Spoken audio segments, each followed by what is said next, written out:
I did really, really well in the first mission in the Crusade. I managed to kill a lot of units from David's army. I think the best result that came from it is that the Wraith Knight couldn't gain any experience because he died, so he had to...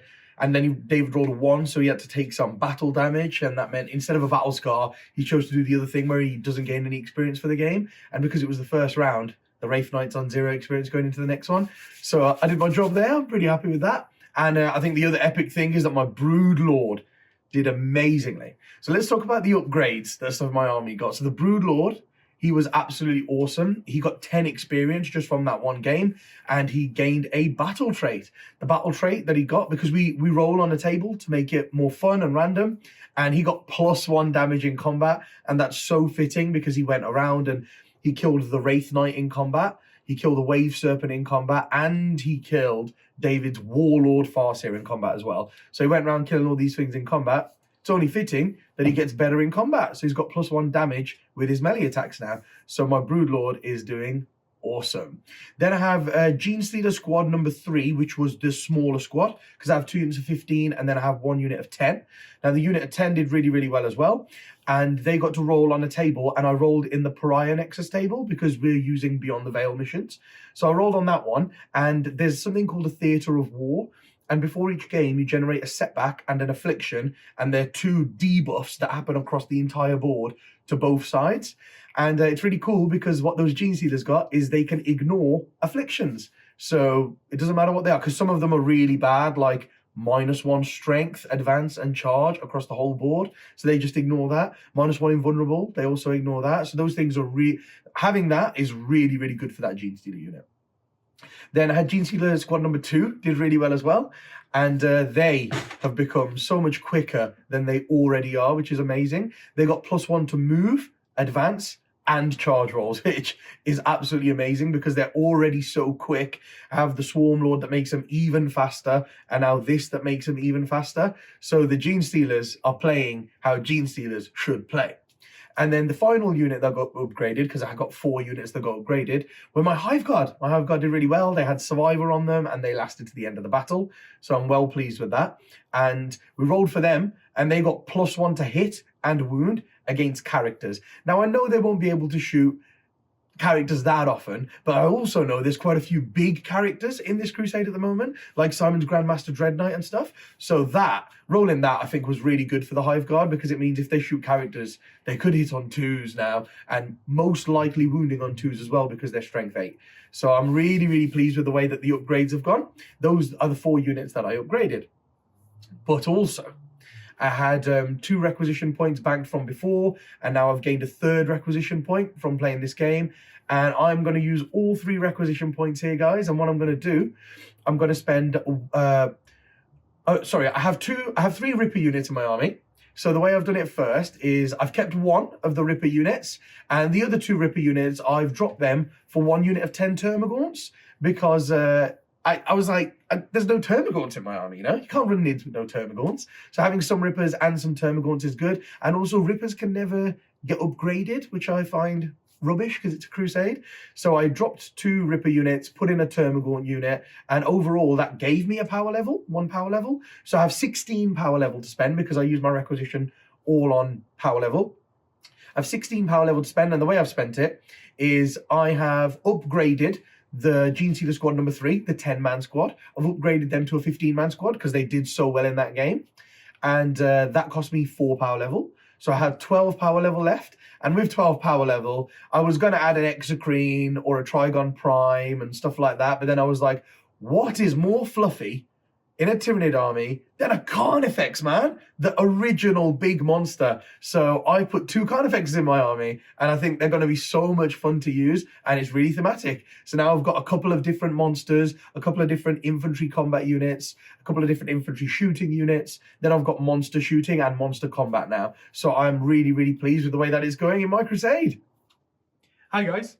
My army got pretty battered last game.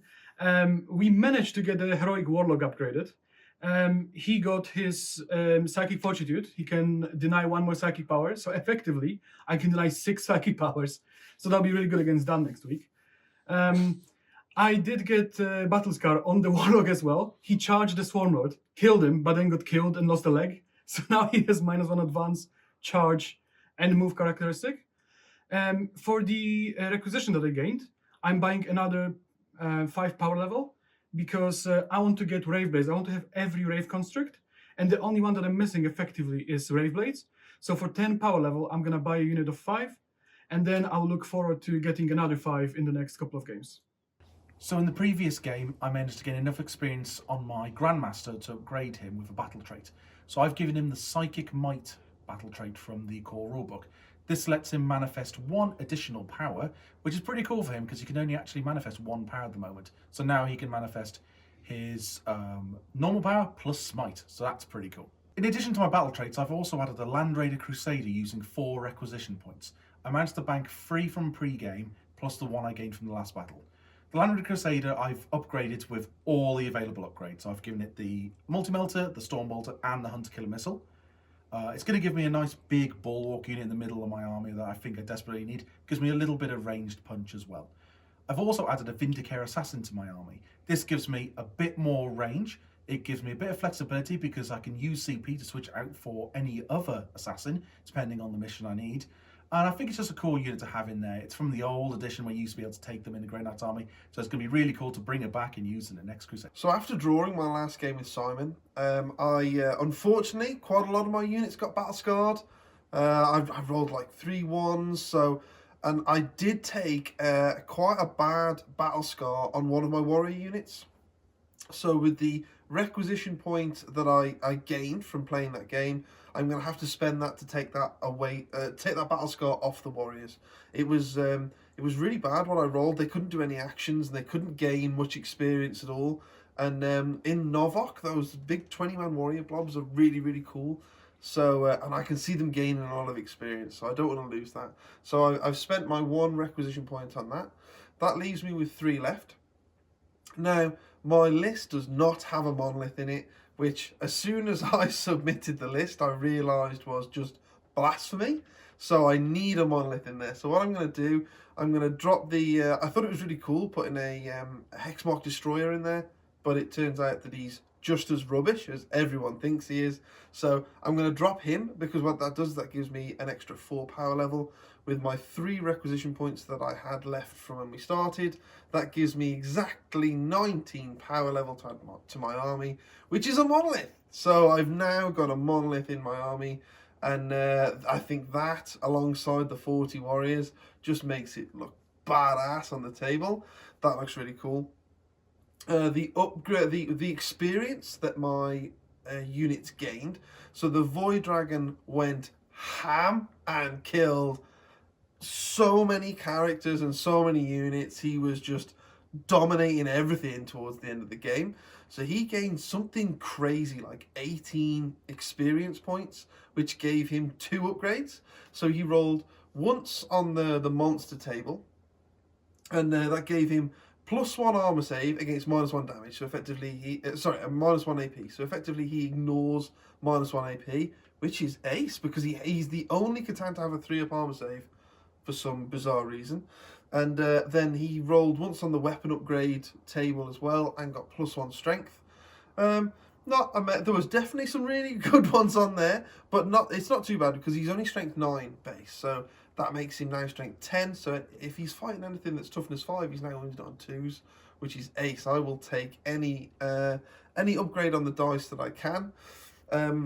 My warriors, so 110112111, Simon Slayer was amazing during that game. He shot up a Grey Knight that was trying to charge into him and shot him right in the eye socket. So he got my my points that I can designate at the end of the game, which meant that they got an upgrade as well.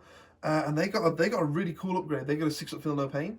So now they can have like a 5-up Invuln from the Cryptek, and then they can have a 6-up Feel No Pain, then a 5-up Reanimate, rerolling 1s. They're going to be super tough in the future games. So yeah, I'm really looking forward to them frustrating people.